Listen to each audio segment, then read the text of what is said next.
The only reason I am doing a video so quickly after having just done one is had a sweet little reality glitch this week and just yesterday, and we need to talk about it.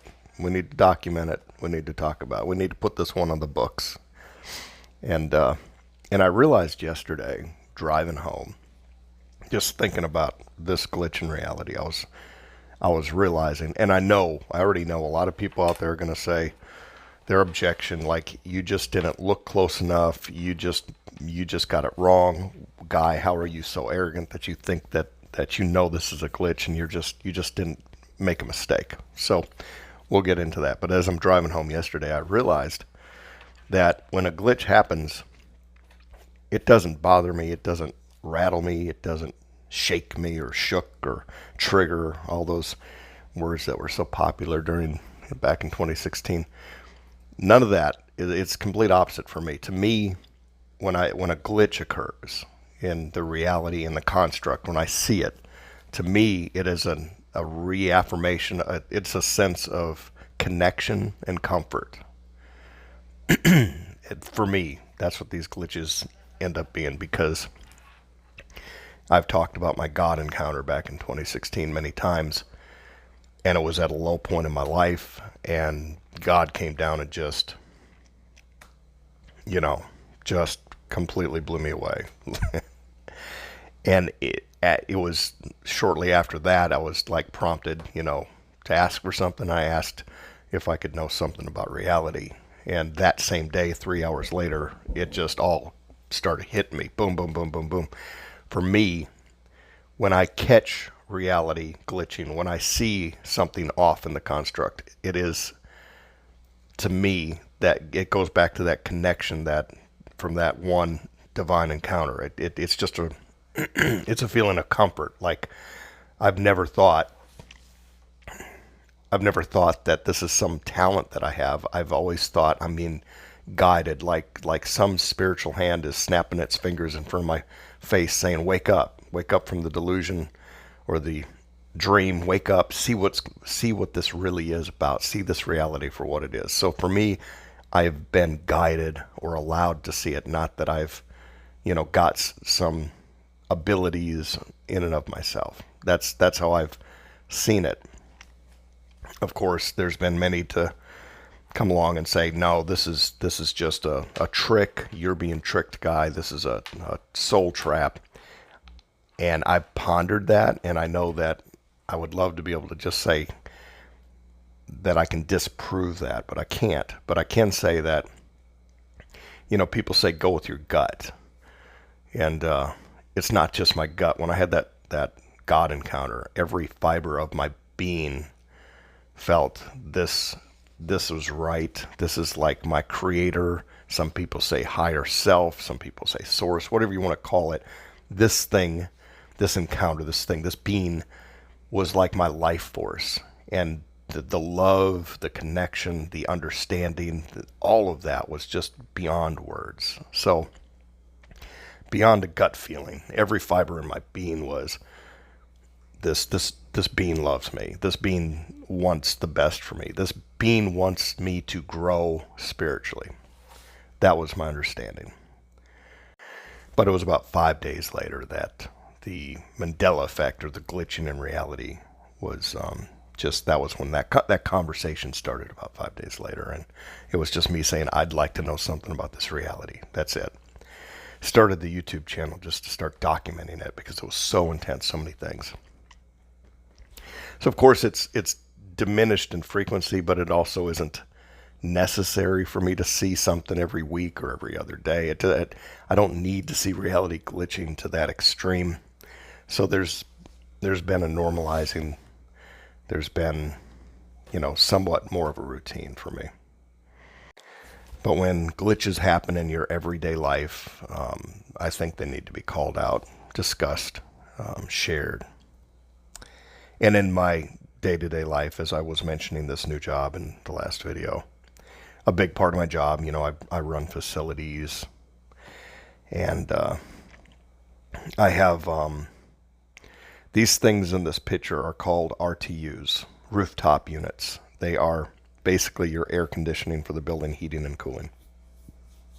And when one goes bad or needs to be changed out, you need to get a crane and you lift the old one out of there, and then you crane in the new one, drop it in. It's actually not a difficult install, and contractors make a good profit on these because contractors usually take the cost of the equipment and they mark it up by 2.5, and that's their profit.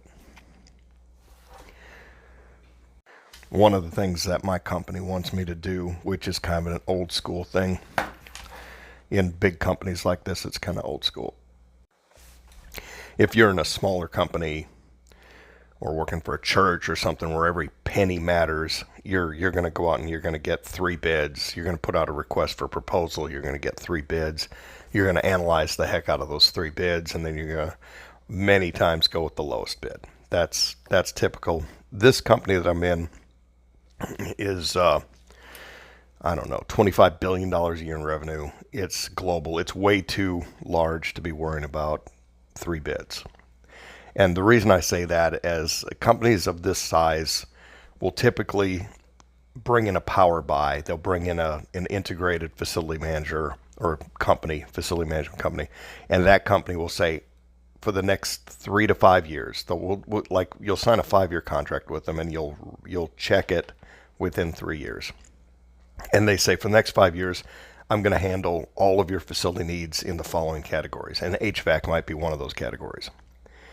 And you're not going to worry about chasing down multiple bids because we have the resources to make sure you're getting the best deal possible. And we will give you, we guarantee we're going to give you the best deal and the higher quality of service.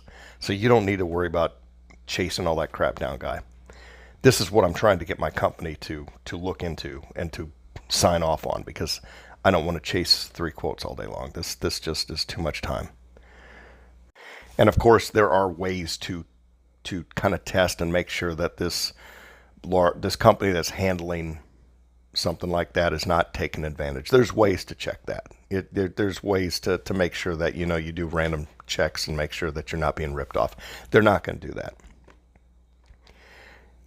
So that's what I'm trying to do. I'm trying to offload some of my busy work, which is getting quotes for every little thing, and push that onto another company that can take that off my plate, and then I can do other things that I enjoy doing. So I'm not there yet. I'm still trying to make that pitch to my boss and my boss's boss. And my boss's boss will be here on Monday.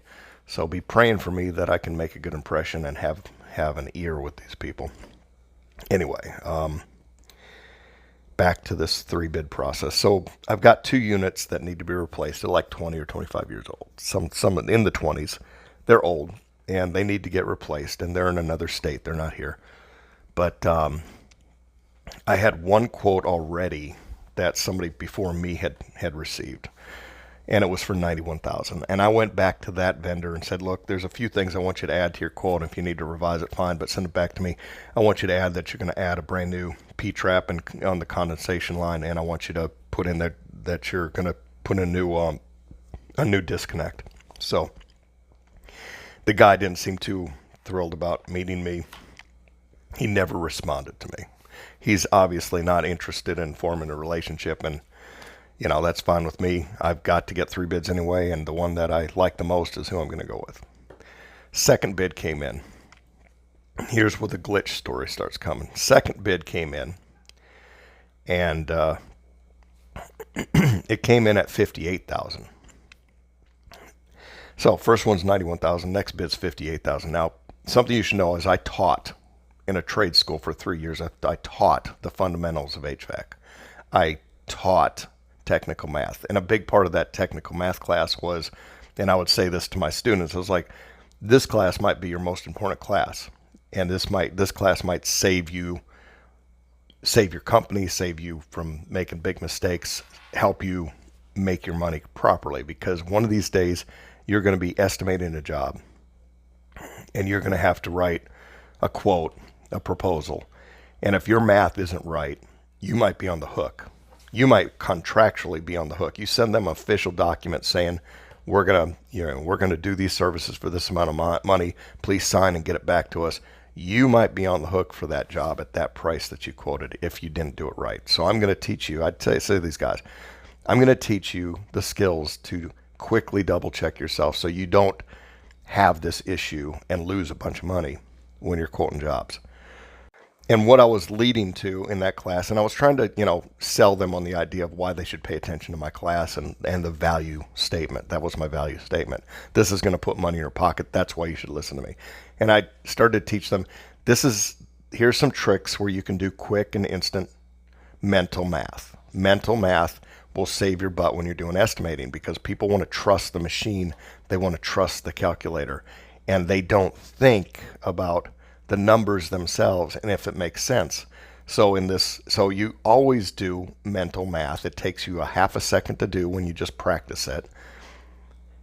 And then you can, if you see something that doesn't look right on your calculator, you don't lose your company. So just in this example, first quote came in at $91,000. Second quote came in at $58,000.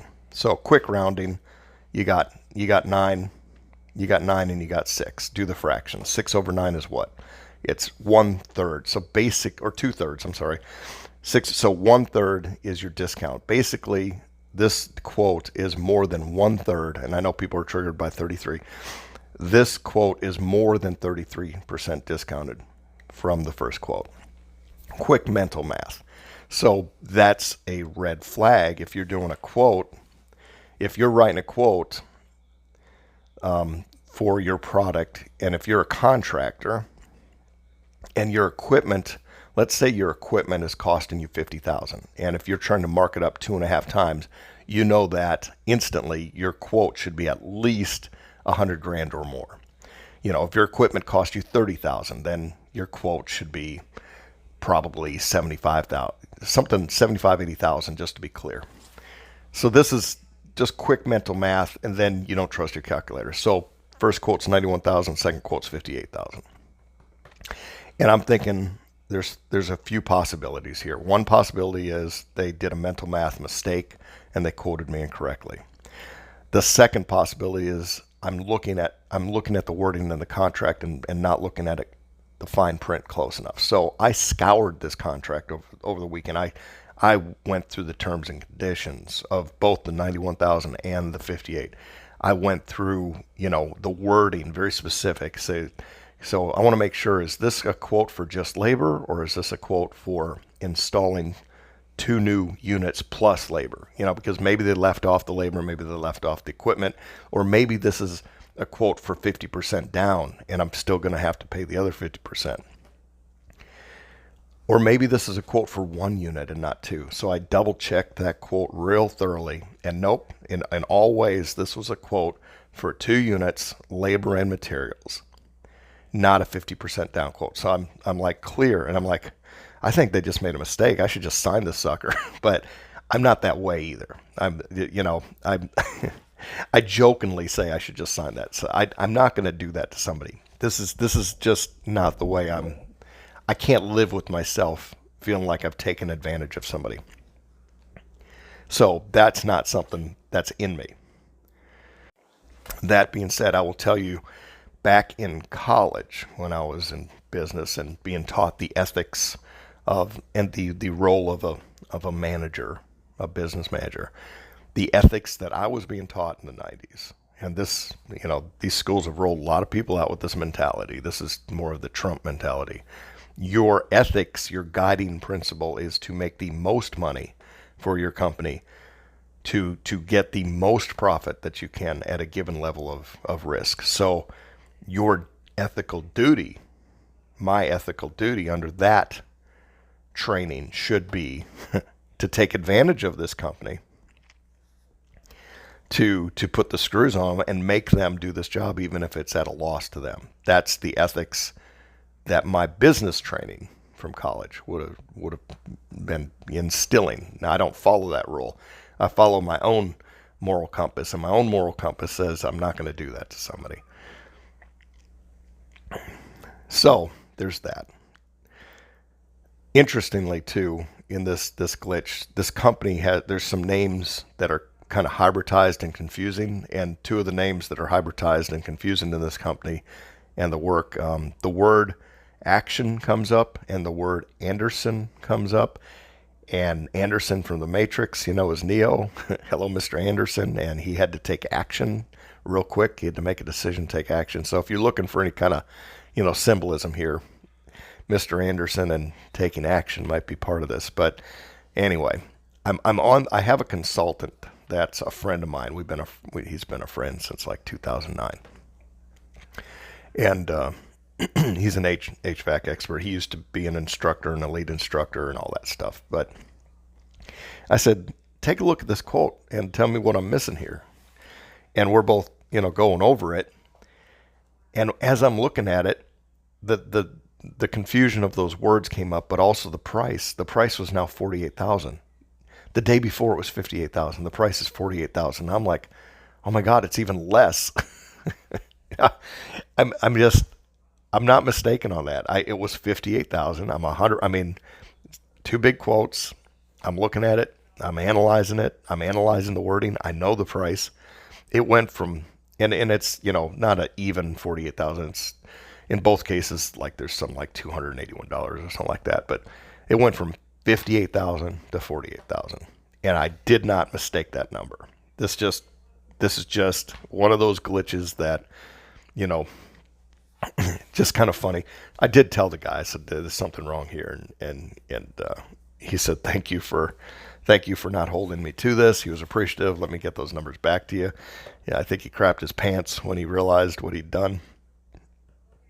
But I said, don't worry about it. I'm not gonna hold you to that. So anyway, that's just been interesting. I would love to. So pray that this can happen in my favor. I would love to get my company to bring on an integrated facility management company that will take care of these type of, take care of this across the board. My asthma's kicking in this morning. I don't know if you can hear that. Mornings can be tough, but that's when I have time to do these. Anyway, I realized driving home yesterday that when reality has these glitches, I feel that connection to the divine. I feel that connection I feel like there's something that helped me see it. That's something that kind of helped me, that shook me out of the days that I'm in, the daily days that I find myself in the construct. Like something just stopped and said, remember, you're in a construct. It's just a reminder. Remember, this is a construct. Remember, this is all just here. It's malleable, it's changeable, it's fluid. And remember, more importantly, remember, since it is a construct and you are being watched and the decisions you make are important and have meaning, apply that to your life every single day. Make the most of this experience. Let it be a soul growth situation. And be a good moral person. Just follow that light inside that is the proper thing to do. That's why it's been important when I started this channel to really be sincere about my experiences. I felt that in the God encounter that being truthful is really important in our situation here. Like we're being evaluated, and being truthful in what we do in our interactions and having compassion and kindness. These are important things. Now, I will admit, my ego gave in to me being a little bit dishonest. Yesterday, I was on a call, and I feel a little over my head with some of these things they're asking me to do. I've got this project that's going to take 2 years. It's a huge project, and I'm being assigned a lot of responsibility over it. Like it's going to be like under who's taking care of this, my name keeps popping up. This is a bigger project than I've ever been a part of, and I have more responsibility. I've sat on committee just like this one's got like 30 people. I've sat on these committees before where I had a small role, but I still had to sit through all the meetings because of that small role. So this one, I have a major piece of this thing. I'm setting up everything for this thing over the next 2 years. And somebody called out the name Scott, and I didn't realize that there's another Scott on the call. And I thought he was asking me if we could have something happen with a 60-day transition. I didn't even know what he was talking about. I'm just like, what? And I'm just answering, yeah, that should be okay. I'm totally BSing my way through, fake it to make it. And I should have been sincere and said, I don't know what you're talking about. But new to the company, don't want to look like I don't know what I'm talking about. Well, anyway, I'm answering yes for the guy who's also named Scott, who would be over that little portion of the project. But he said yes, we should be able to do that. But I was like, oh my God, I can't believe I need to just stick with, being honest. Just stick with that. Don't just tell them I don't know. I don't have experience and expertise in every single category, and I don't need to worry about presenting myself as an expert in every single thing. But I don't need to undersell myself too and give them the impression that I can't do the job. So it's a fine line. When you're selling yourself to get a job and you interview, it's real easy to, talk about how great you are. But then in reality, when you don't know something, you just gotta fess up and say, I have a lot of experience, but not specifically in this. So that one caught me yesterday. I'm not, when I say it's important to be sincere, I'm not telling you that I'm perfect. I definitely fail all the time. But this little reminder that occurred, this 48,000 and 58,000 glitch, reminds me that every single day I got to go back to how I'm living and follow that divine compass that's supposed to, be a guide of how I'm supposed to live it. Do the right thing.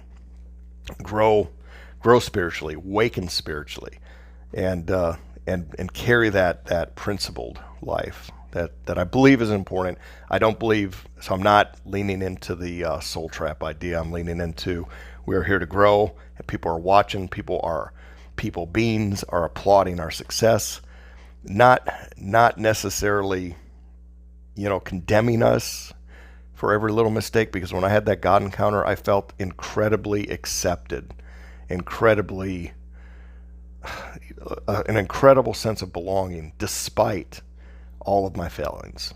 And I was aware of my weaknesses and my shortcomings. I was very aware of it. In fact, you have a heightened sense of where you failed when you're in the presence of great perfection. That's the best way I can say it.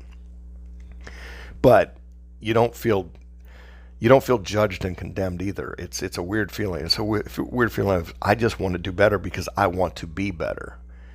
That's it. It's not a sense of condemnation. It's a sense of I can do this. I can be a better version of myself. I know I can do it, and I want to do it, and I want to be given that chance to do it. And I realize that there are these outside beings who are keeping tabs and applauding us when we have successes. Just like proud parents that are sitting in the bleachers. They're like our proud parents sitting in the bleachers applauding us when we make a good play, when we do something good. Anyway, I'm going to end it on that. Y'all have a great day. Have fun in the construct, and God bless.